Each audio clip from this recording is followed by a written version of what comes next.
हाँ तो नमस्ते जी। हम लोग पढ़ रहे थे क्लास 10th का मैथ, दो चर वाला रैखिक समीकरण। उसका पार्ट नंबर 1 वीडियो देख लिए थे।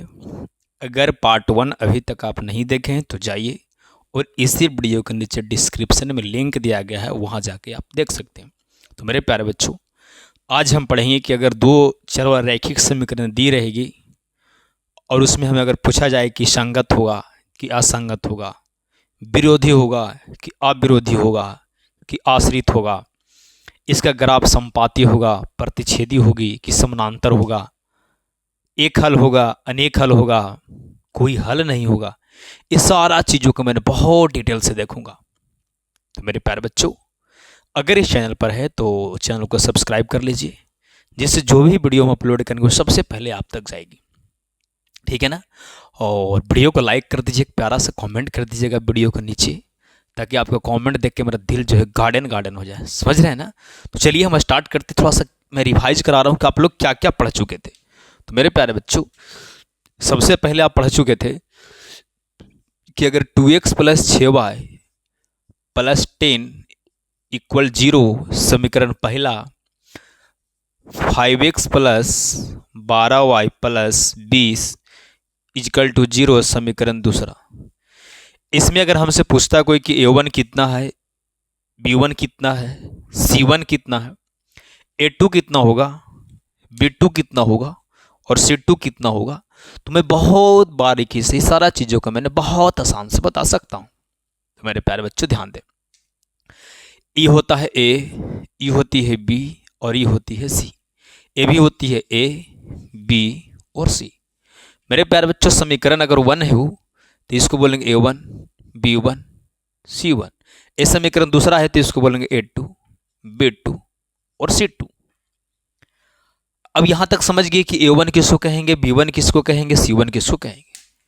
यहां से हम समझ चुके कि समीकरण 1 में x के आगे जो अंक रहेगा उसको a1 बोलेंगे, y के जो आगे अंक लगा रहेगा उसको b1 बोलेंगे, जो अचर पद रहेगा उसको c1 बोलेंगे, और समीकरण 2 में x के आगे वाला अंक को a2, y के आगे वाला अंक को b2 और अचर पद को हम बोलेंगे c2। यहां तक बहुत बारीकी से समझ चुके थे। अब हमें देखनी है, इसके बाद a1 बटा a2 निकालना सिखाया गया था आपको? नहीं, a1 बटा a2 निकालिए, फिर b1 बटा b2 ज्ञान निकालिए, फिर c1 बटा c2 निकालिए। मतलब इतना बटा इतना, फिर निकालेंगे इतना बटा इतना, और फिर निकालेंगे इतना बटा इतना। मेरे प्यारे बच्चों, अगर इतना आप निकाल देते हैं तो आप दो चर रैखिक समीकरण के विधाता आप हैं। मैं एक गारंटी के साथ कहता हूं कि इसका विधाता आप हैं। अब चीजों को समझिए, जब a1 बटा a2, b1 बटा b2 और c1 बटा c2 निकाल लेते हैं, तब इतना तो निकाल लेंगे ना। अब चलिए हम कंडीशन पर चलते हैं। इसको मैं इरेज करता हूं, एक आपको चार्ट देता हूं, चार्ट को आप आराम से समझिएगा। देखिए चार्ट क्या होगा सर।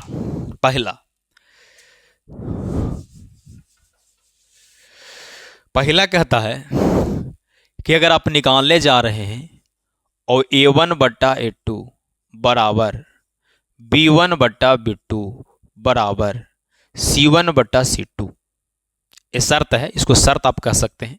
और बच्चों रटी नहीं जाती, चीज़ों को समझी जाती है। तो पहला कह रहा है कि अगर a1 बट्टा a2, थोड़ा सा इधर लिखने में मुझे दिक्कत हो रही है, ठीक है ना? इस चार्ट को मैं बनाता रहा हूँ, उसको बहुत बढ़िया से आप लिख लीजिएगा, ठीक है ना? यहां आप लिख लीजिए, शर्त है, ठीक? कुछ समान है जिस टच कर रहा उधर बढ़ने में। अब बच्चों इसमें हुआ क्या,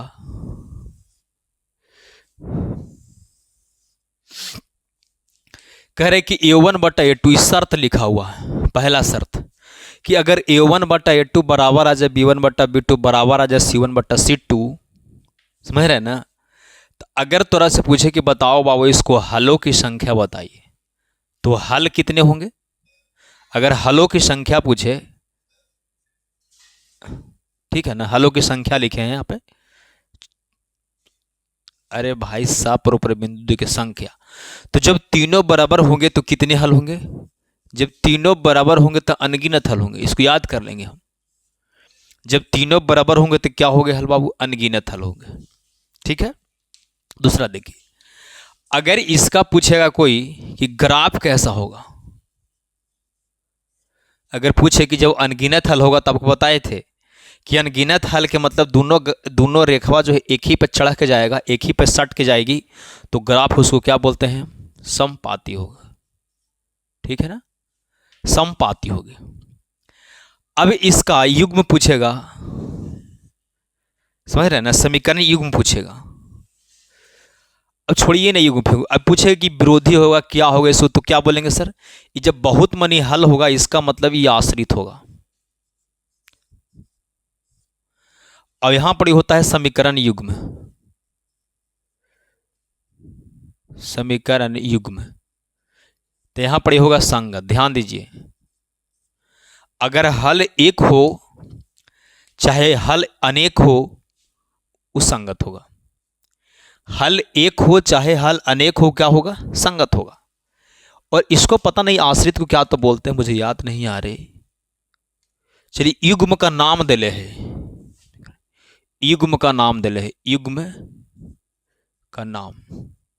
ऐसा पर मत जाना बच्चों, युग्म का नाम क्या होगा, समीकरण युग्म क्या होगा, ऐसा पर मत जाना। आप सीधे पॉइंट को धरना, वो ऑप्शन रहेगा आपको कि संगत होगा कि असंगत होगा, आश्रित फाश्रित करके दिल रहेगा ऑप्शन, संपाता संपाती करके दिल रहेगा ऑप्शन, हल फल करके दिल रहेगा ऑप्शन। समझ रहे हैं ना, एकदम ठेठ हिंदी में समझिए इसको। अगला टॉपिक कह रहा है कि अगर लाल से लाइन पार देंगे तब, दूसरा, पहला पॉइंट था, दूसरा पॉइंट ये कह रहा है कि अगर A1/A2 बराबर नहीं आया B1/B2, A1/A2 अगर बराबर नहीं आया B1/B2, तो इनके कितने हल होंगे? इनके एक हल होगा। और एक हल को दूसरा नाम क्या है? अद्वितीय हल। एक हल को दूसरा नाम क्या है बच्चा जी? अद्वितीय हल। एनसीईआरटी में है। और इसका जब ग्राफ पूछेगा तो एक हल होगा, मतलब रेखा ऐसे और ऐसे जाएगी, इसको हम क्या बोल देंगे? प्रतिच्छेदी होगा। मैं आपको सामने इसलिए लिख रहा हूं बच्चे, ताकि चीजों को आप समझ सके। डिजिटल वाले जो सर होते हैं, चुअर सर, लिख के लाते हैं सब बतिया। अरे भाई, जब लिख के लाएगा तो बचवा कैसे समझेगा जी? उसे तो किताब में सब लिखल मिल जाएगा बाबू, हाँ किताब लीजिएगा सब लिखा रहेगा। अब युग्म का नाम क्या होगा सर? आश्रित होगा। क्या होगा? तो ये अविरोधी होगा, अविरोधी। अब आपको हम बताए थे, हल एक होवे चाहे हल अनेक होवे, अनगिनत हल को अनेक हल भी बोलेगा, वो हबड़ाइएगा नहीं। अनगिनत हल पूछे चाहे एक हल पूछे, दोनों का समीकरण पूछेगा तो क्या होगा बच्चा जी? दोनों को दोनों का संगत बोलेंगे। ये पॉइंट यहां तक समझ चुके होंगे। पॉइंट तीसरा देखिए क्या कह रहा है, शर्त कह रहा है कि A1/A2 अगर निकालें आप और बराबर आ गया है B1/B2 के, बाकी बराबर नहीं आया है C1/C2 के। बात समझ रहे हैं ना? A1/A2 बराबर आया है B1/B2 के, लेकिन बराबर नहीं आया है C1/C2 के। सर प्राइवेट वाला टीचर कैसे पढ़ाते हैं? A1/A2 इक्वल B1, अच्छा नहीं, A1/A2 equal B1/B2 not equal C1/C2। अरे समझना है ना हमको, कैसे समझ सकते हैं? तो आजकल बिहार के बच्चों को इतना कमजोर क्यों किया जा रहा है? आजकल बच्चे जो है इतना मजबूत क्यों नहीं है? मैथ में 100 में 100 ढेर नहीं लाते, लेकिन मैंने लगा के दिखाया है, मेरे बच्चे लाए हैं 100 में 100। क्योंकि उनको रटाया जाता है, शिकारी आएगा, दाना डालेगा, जाल बिछाएगा, उसमें फंसना नहीं बच्चे। यही से तो मेरा बिहार जो है पिछड़ा हुआ। उनको एकदम दोस्त की तरह समझाइए, एकदम आप और स्टूडेंट के बीच लग रहा है कि दोनों दोस्ती है, फ्रेंडशिप है, और भी बहुत घनिष्ठ दोस्त है, ताकि एक एक बात को खुल के करे और एकदम दोस्त की तरह उनको समझाइए, उनको दोस्त की तरह ट्रीट करें। चलिए टॉपिक पर आते हैं। ये कह दिया कि अगर पहला बराबर हो लेकिन दूसरा बराबर नहीं हो तो इनके हल कितने होंगे? तो बच्चा इनका कोई हल नहीं होगा। कोई हल नहीं होगा। ठीक है ना, इनका कोई हल नहीं होगा। अगर पूछे कि ग्राफ इसका कैसे जाएगा सर, तो मेरे प्यारे बच्चों ग्राफ जो है इसका समानांतर चला जाएगा। ग्राफ कैसे जाएगा? समांतर। ग्राफ इसका समांतर जाएगा। आश्रित होगा, विरोधी होगा, तो बच्चा ये अविरोधी होगा, मतलब किसी से विरोधी। सर अविरोधी तो आप लिखे हैं सर, विरोधी होगा ना, क्योंकि विरोध करेगा तब ना इसका कोई हल नहीं होगा, ये विरोधी होगा। अब पूछेगा कि इसका समीकरण युग्म संगत की असंगत, बोलेंगे सर असंगत होगा। उम्मीद करता हूं यहां तक बात को समझ चुके होंगे। अब मैंने इसको आपको याद कराने की कोशिश करता हूं ताकि आपको जो है चीज़ों को रटना ना पड़े और बहुत बारीकी ढंग से चीज़ों को आप बना सकते हैं। तो देखेंगे तीनों अगर बराबर रहेगा, a1 बटा a2 बराबर b1 बटा b2 बराबर c1 बटा c2, तो हल तो अनगिनत होगा। ग्राफ संपाती जाएगा, दोनों एक ही पर जाएगा चढ़ के। अब यहाँ पूछेगा संगत असंगत, तो भाई संगत होगा, हल एक होवे चाहे अनेक होवे संगत होगा। ए युग्म का नाम आ से ऐसे देखेंगे ऑप्शन बना कि आश्रित दिल है, अविरोधी दिल है, विरोधी दिल है, तो आश्रित मारेंगे। दूसरा कह रहे कि a1 बटा a2 नॉट इक्वल b1 बटा b2, मैंने a1 बटा a2 बराबर नहीं है b1 बटा b2 के, तो इनकी हलों की संख्या एक होगा, मैंने एक हल होगा, और एक हल को अद्वितीय हल भी कहते हैं। ठीक है, और इसका ग्राफ कैसे जाएगा? प्रतिच्छेदी। प्रतिच्छेदी मतलब आप समझ सकते हैं कि एक हल के मतलब यहां से एक लाइन ऐसे जाएंगी तो एक लाइन ऐसे जाएगी, इसीलिए यहां पे एक हल होगा। कोई दिक्कत? बोलेंगे कोई दिक्कत नहीं। अगर ये युग्म का नाम पूछे कि क्या होगा, तो भाई युग्म अविरोधी होगा। अब एक हल है ना सर, संगत तो होगा ना। आप ही ना बताएं कि एक हल होवे चाहे अनेक हल होवे, संगत तो होगा ही ना। तो यहां तक हो गया संगत। यहाँ आइए, a1 बटा a2 नोट बराबर b1 बटा b2, मतलब पहले का बराबर है लेकिन दूसरे का बराबर नहीं है। तो मेरे प्यारे बच्चों, जब a1 बटा a2 बराबर है b1 बटा b2 के लेकिन बराबर नहीं है c1 बटा c2 के, तो इसका कोई हल नहीं होगा। इसका ग्राफ कैसा जाएगा? समानांतर जाएगा। ये विरोधी होगा ना। जब कोई हल नहीं होगा इसका मतलब कोई से आप विरोधी कर रहे हैं। जब आप विरोधी कीजिएगा तो कोई हल होगा। अरे दोस्ती से मिल जाएंगे तो ना, एक दूसरे को बराबर हो जाएंगे। अगर विरोध करिएगा तो कोई हल नहीं होगा, और कोई नहीं होगा इसका मतलब असंगत है, आपका कोई संगत नहीं है, आपका कोई साथी नहीं है। समझ रहे हैं बात को? उम्मीद करता हूं यहां तक चीज़ों को आप याद कर लिए होंगे। अगर नहीं तो इसको एक बार स्क्रीनशॉट ले लीजिए, नोट कॉपी में उतार लीजिएगा। अब हम सवाल लेकर आते हैं। ठीक है ना, चलिए हम सवाल यहाँ से मिटाते हैं नीचे।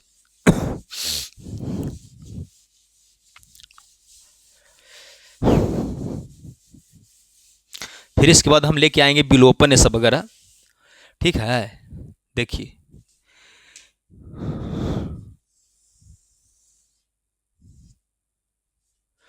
अगर सवाल पहला आपको से पूछे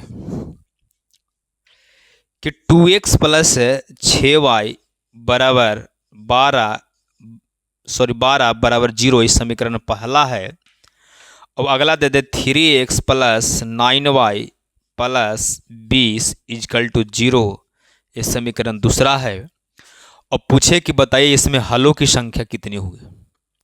हलों की संख्या कितनी होगी? तो आपको पता है ना, यह है a1, यह है b1, यह है c1, यह है a2, यह है b2 और यह है c2। मेरे प्यारे बच्चे, a1 बटा a2 और फिर b1 बटा b2 और फिर c1 बटा c2, तीनों को हम क्या करेंगे? बारी बारी से निकालेंगे। ध्यान दीजिए, तो a1 बटा a2 मतलब 2 बटा 3, तो डायरेक्ट निकाल दें।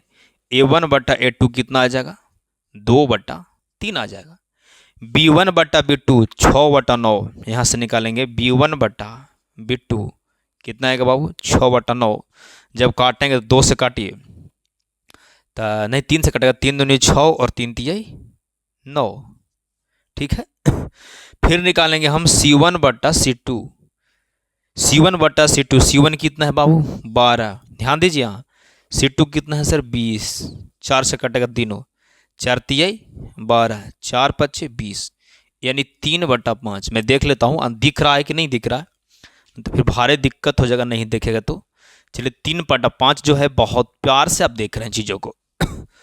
मेरे प्यारे बच्चों 3/5 यहाँ से आप देख लिए कि जितना आया A1/A2 उतना ही आया B1/B2। देखिए 2/3 यहाँ भी है, 2/3 यहाँ है, दोनों बराबर आया, मतलब 2 गो तो बराबर आया, लेकिन ई आ गया 3/5, मतलब ई बराबर नहीं आया।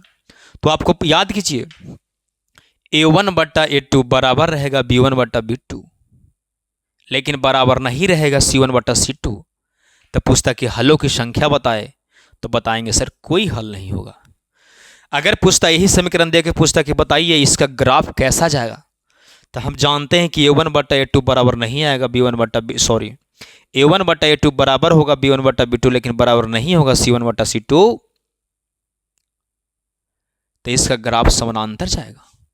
अगर ऑप्शन में रहे कि विरोधी अविरोधी आश्रित करके, तो इसको हम क्या मार देंगे, विरोधी मार देंगे। पूछेगा संगत की असंगत, तो क्या मार देंगे, असंगत मार देंगे। तो आप स्क्रीनशॉट लीजिए, इसको हम इरेज करते हैं।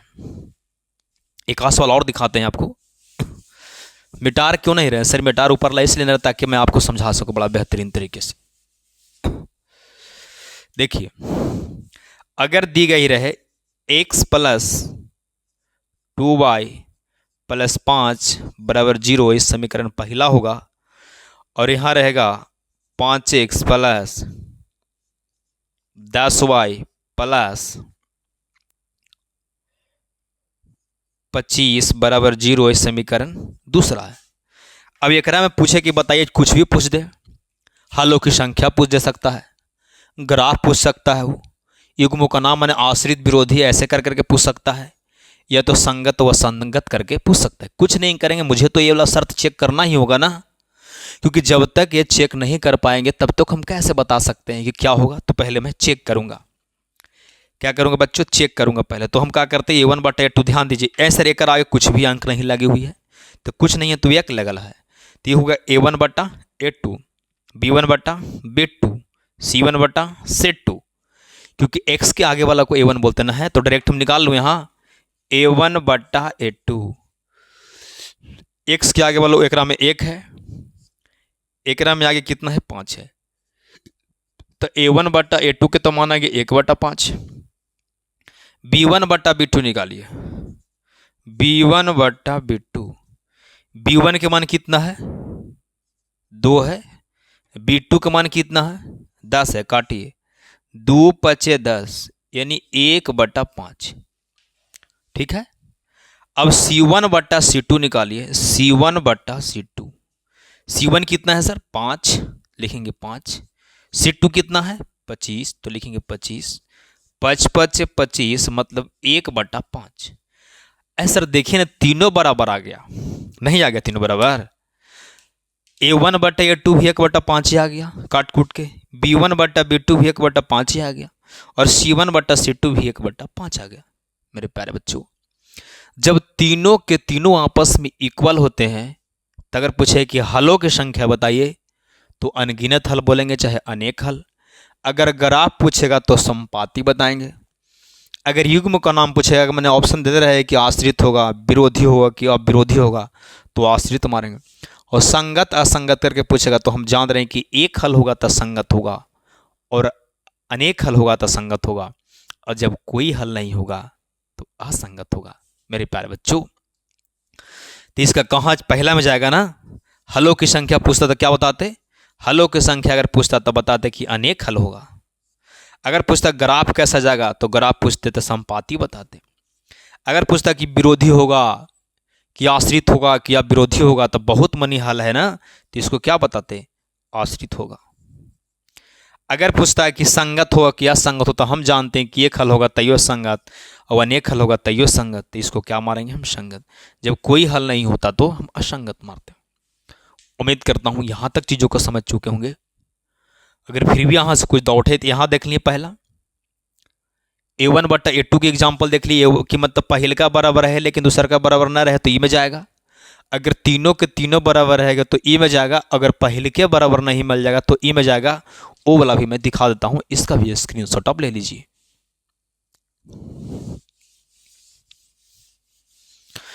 मेरे प्यारे बच्चों, अगर वीडियो को अभी तक देख रहे हैं तो कहीं ना कहीं आपका भी सपना है गर्जियन का नाम रोशन करने की। तो इसलिए आप इसी प्रकार वीडियो को देखते रहें। मैं भाई पूरा जान लगा दूंगा इस आपको समझाने में, ठीक है ना। आइए, सवाल नंबर तीसरा है समीकरण आज के 5x प्लस 8y प्लस 10 बराबर 0। ये समीकरण पहला है। 7x प्लस 12y प्लस 5 बराबर 0 समीकरण दूसरा है। अब एकरा में पूछेगा, कुछ भी पूछ सकता है वो कि इसका हलों की संख्या बताइए, विरोधी होगा कि अविरोधी होगा कि आश्रित होगा, ये भी पूछ सकता है। संगत होगा कि असंगत होगा, ये भी पूछ सकता है। अब पूछ ले है, बहुते बार पूछ ले है। अगर ये समझ गए तो समझो कि 2 से 4 नंबर आपका एग्जाम में पक्का है तो पक्का है। फिर मतलब कुछ भी पूछ सकते हो, तो कुछ नहीं करेंगे हम, A1 बटा A2 निकालेंगे, फिर B1 बटा B2 निकालेंगे, फिर C1 बटा C2 निकालेंगे। देखेंगे शर्त को हम कैसे आता है, तो चलिए निकाल लेता हूं। तो पहले मेरे प्यारे बच्चों A1 बटा A2 का आप निकाल रहे होंगे। A1 के मान है 5 और A2 के मान है 7, तो 5 बटा 7 आएगा, बराबर काट कूट के करेंगे फिर भी 5 बटा 7 रह जाएगा। अगर B1 बटा B2 निकालेंगे, अरे भाई इतना बटे इतना किए, तब इतना बटे इतना करेंगे, फिर इतना बटे इतना करेंगे, तो 8 बटा 12 होगा। काटिए 4 से, 4 दूनी के 8 और 4 आए 12, मतलब 2 बटा 3 आएगा। फिर अगर C1 बटा C2 निकाले के बात आया है तो 10 बटा कितना होगा, 5 होगा, काट कूट के करेंगे तो क्या आएगा, 2 बटा 1, कुछ नहीं है। तो देख रहे हैं ये पहले के बराबर नहीं, मतलब A1 बटा A2 के माना गया है 5 बटा 7 और B1 बटा B2 के माना गया है 2 बटा 7। देख रहे हैं ना मेरे प्यारे बच्चों। तो जब पहले के बराबर नहीं आया है, मतलब ध्यान दीजिए, यहाँ लिखेंगे ना कि चूंकि A1 बटा A2 बराबर नहीं आया है B1 बटा B2, नहीं देख रहे हैं A1 बटा A2 का मान आया है 5 बटा 7, B1 बटा B2 का मान आया 2 बटा 3। क्या दोनों आपस में बराबर है? बोलिए नहीं ना। तो जब पहले का बराबर नहीं है तो अगर पूछता है एकरा में कि हल कितना होता, तो सर अद्वितीय हल होता, मतलब एक हल होगा, होगा कि नहीं। पूछता है कि इसका ग्राफ कैसा जाएगा, तो प्रतिच्छेदी जाएगा। युग्म का नाम मैंने ऑप्शन में मिलता, ऑप्शन रहता कि आश्रित होगा, अविरोधी होगा कि विरोधी होगा, बताते क्या विरोधी होगा। समीकरण मतलब ऐसे दे रहा था कि संगत होगा क्या असंगत, तो इस संगत होगा ना, क्योंकि एक हल भी संगत होता है, अनेक हल भी संगत होता है। जब कोई हल नहीं होती तो असंगत होती है। मेरे प्यारे बच्चों, यहां तक आप समझ चुके होंगे। मैंने 3 को एग्जाम्पल देने के काम किया। अब मैं होमवर्क देता हूं जो कमेंट में आपको पिन करनी है, ताकि मैं समझ सकता हूं कि मेरे बच्चे जो है समझ गए। आंसर कैसे देंगे, पूरा देना है इसका। इसको चेक किए तो पूरा दिए, तो इसको क्या बताते हैं, यहाँ पर पहला बताते हैं कि एक हल होगा, पूरा दम बतिए लिख देना है। एक हल होगा, पूरा लिखना है इसका, ठीक। ग्राफ प्रतिच्छेदी जाएगा, ग्राफ क्या होगा, प्रतिच्छेदी होगा। फिर क्या होगा सर, एक हल होगा ना, तो अविरोधी होगा। क्या होगा, अविरोधी होगा। और फिर संगत होगा कि असंगत होगा, सर एक हल है ना, तो संगत होगा। एक क्वेश्चन की चारों के चारों आंसर जो है कमेंट में आपको करना है, ऐसा ही, ठीक है ना। पूरा कमेंट करनी है ताकि मैं समझ सकता हूँ कि मेरे बच्चे जो है एकदम घोर के पी जा रहे हैं क्वेश्चंस को। चलिए मैं मिटाता हूँ, आपका स्क्रीनशॉट लीजिए। मेरे प्यारे बच्चों, वीडियो कैसा लगा जरूर कमेंट करके बताइएगा। अगर अभी तक लाइक नहीं किए हैं तो वीडियो को लाइक कर दीजिएगा। अब अगर चैनल पर नए रहेंगे तो चैनल को क्या कर लेंगे, सब्सक्राइब कर लेंगे, ठीक है ना। चलिए सवाल पर आते हैं। SW जा रहा है, आपको कमेंट करना है। पहला है 2x प्लस 6y प्लस 5 बराबर 0, ये समीकरण पहला है। 3x plus